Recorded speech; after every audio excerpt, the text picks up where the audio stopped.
I, I came here just 3 months ago, right? At the Paris Book Fair, when this book was first released in French. And I'm also glad to say this book come out, like some other inspection book, first in French language, even earlier than English, because English will come out early next year.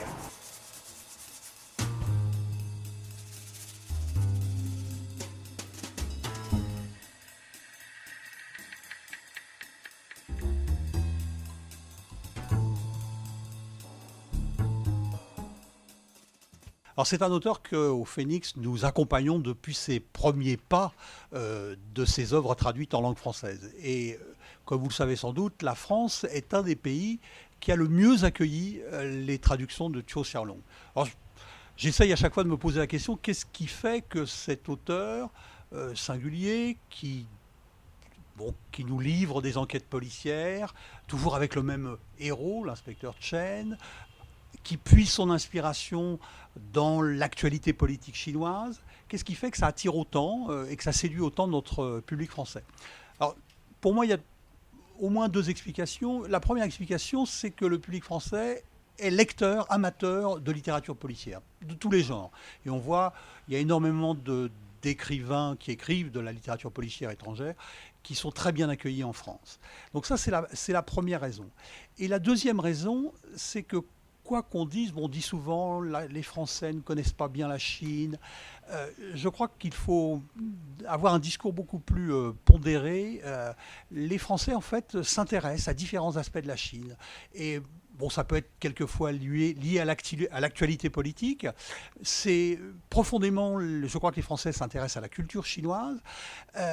Et Chau Xiaolong, dans ses romans et la façon dont il est conduit, rassemble ces trois aspects. La littérature policière, une enquête, un contexte politique chinois très fin, très bien décrit, où il va vraiment puiser son inspiration à la source de ce qui se déroule en Chine. Et je crois que ça passionne le public français.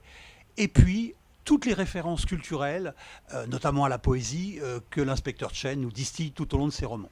Voilà les trois raisons qui font que je pense cet auteur est particulièrement bien accueilli en France. Alors, pour mon propre cas de lecteur, effectivement, ce sont ces trois aspects qui me séduisent dans la lecture de ces romans. Et j'avoue que le dernier, en plus, il colle vraiment à une actualité extrêmement récente, l'affaire Bossilai. Eh bien, on le lit avec passion, on essaye de retrouver dans la façon dont il mène son enquête, la façon dont il décrit ses personnages, eh bien, tous ces éléments qu'on a pu lire dans la presse occidentale ou dans la presse chinoise lorsqu'on a la chance de pouvoir lire la langue chinoise. Voilà quelques réflexions autour de cet écrivain majeur.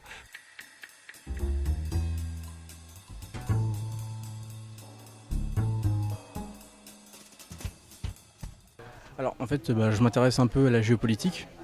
Et comme actuellement la Chine prend de l'ampleur dans le monde, je me suis dit que comme c'est un auteur dont on dit que ça représente très bien la société chinoise, ses écrits, que j'allais le lire ou au moins écouter ce qu'il avait à dire.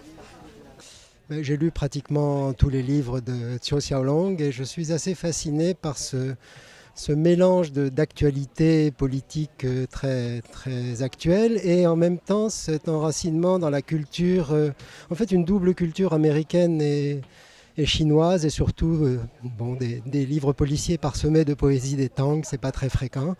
Et en même temps un spécialiste d'Eliot. Enfin c'est un mélange assez rare et que j'aime beaucoup, voilà. J'en ai lu 2.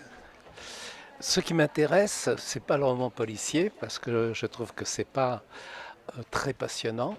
Par contre, ce que j'aime bien, c'est qu'il s'intéresse à la corruption. J'ai un intérêt particulier pour les personnages corrompus. Et en Chine, il y en a beaucoup. Voilà, donc je lis ça.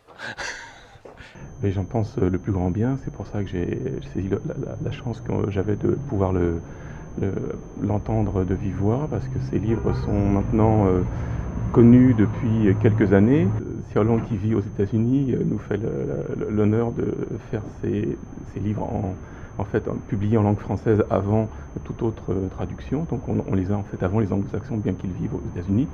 Et c'est un plaisir de les lire, puisque à la fois on apprend beaucoup de choses sur la Chine, on a une ambiance qui est remarquablement bien traduite, une finesse d'écriture qui fait que c'est un plaisir, un loisir très agréable de lire ces ouvrages.